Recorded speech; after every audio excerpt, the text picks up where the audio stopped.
Vamos lá. Qual a ideia do Memphis? Yuri Alberto, Garro, Ranieri, André, né? A equipe do Corinthians para enfrentar o Curitiba, que perdeu para o São Paulo lá em Curitiba. Um gol de pênalti. Nomes que você menciona, que compõem uma força máxima do Corinthians e que deve ser a escalação de amanhã. É que eu espero, né? Com exceção do Yuri Alberto entre os titulares. É bem remota a chance, até mesmo dele ser relacionado, tá? Vamos acompanhar de perto. E se for, não deve começar entre os 11. De um Corinthians que deve ter Hugo Souza, Mateuzinho, Gabriel Paulista, Gustavo Henrique e Matheus Bidu. Ranieri, André, Breno Bidon e Garro, Memphis Depay e Guinegão. Corinthians volta a atuar na Neoquímica Arena depois de praticamente um mês longe de sua casa. O último jogo foi em 12 de fevereiro contra o Red Bull Bragantino, vitória por 2-0 naquela ocasião. Então o Timão retorna aos seus domínios depois de 5 jogos consecutivos como visitante e encara uma maratona. Ele ocupa um período de 8 jogos, 7 fora de casa, porque os próximos 2 também são distantes de Itaquera, contra o Santos no domingo na Vila Belmiro e contra a Chapecoense na próxima semana na Arena Condá em Chapecó. E o time do Coritiba, ele tem uma baixa importante, né, que é o goleiro Pedro Morisco. Ele se machucou contra o São Paulo, um goleiro de... no ombro, né? Pois que ele faz o pênalti, né? Exatamente, aí teve essa luxação aí, vai ficar de fora um bom tempo. Nossa, a luxação é dura, hein? Tem o Pedro Rangel. Melhor operar. E no Corinthians, o desfalque ele é no banco de reservas, porque o Dorival Júnior foi expulso contra o Cruzeiro na última rodada, cumpre suspensão automática. Quem comanda o Timão é o filho dele, Lucas Silvestre, auxiliar técnico do Timão. E o Morisco foi operado, viu? Hã? Tô lendo aqui que o goleiro do... Foi operado. Infelizmente, isso é uma... melhor operar do que ter a luxação. Essa é a grande verdade. Qual a ideia do Corinthians, Leandro Guerreiro?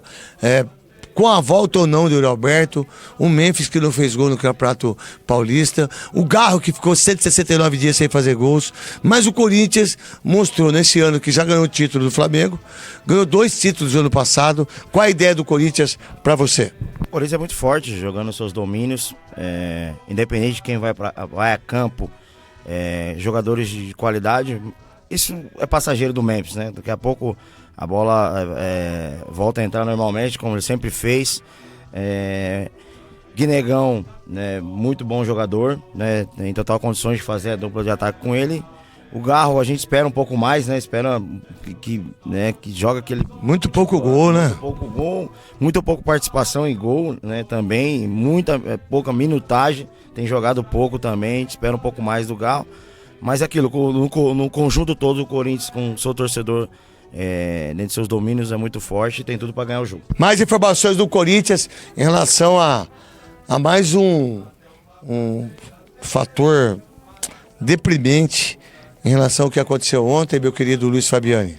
Vamos fazer o seguinte, vamos ouvir o presidente Osmar Stabile falando sobre uma coação... Tá chamando matéria agora aqui, virou apresentador?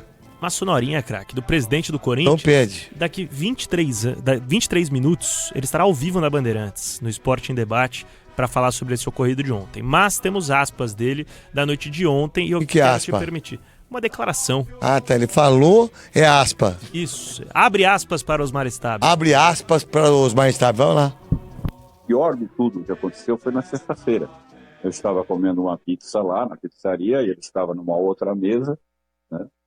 E, de repente, ocorreu uma discussão entre ele e um associado. E aí ele passou pela mesa e falou para mim assim, olha, ou você faz, desse jeito assim, ou você faz assim, ó. Ele chegou assim, ou você faz o que eu quero, ou, desculpa a expressão aí, gente, ou você vai se fuder, ou eu vou te fuder. A palavra correta foi, eu vou te fuder. A maneira que ele utilizou. Eu peguei, só olhei, e ainda com tudo, eu fiquei assim, falei, será que ele falou isso mesmo? E aí quem estava do meu lado falou, não, exatamente isso que ele falou. As testemunhas que estavam lá comprovaram que ele falou exatamente isso aí. E foi essa situação que o Osmar relatou ontem no palanque do Conselho Deliberativo do Corinthians, antes da votação pela reforma do Estatuto. Foi essa situação que ele relatou e que gerou uma confusão generalizada. Conselheiro colocando dedo na cara de conselheiro, testa com testa, clima pesado. Com isso, o Romeu Tuma Júnior cancelou a reunião e agora caberá aos sócios do Corinthians definir o futuro da reforma do Estatuto.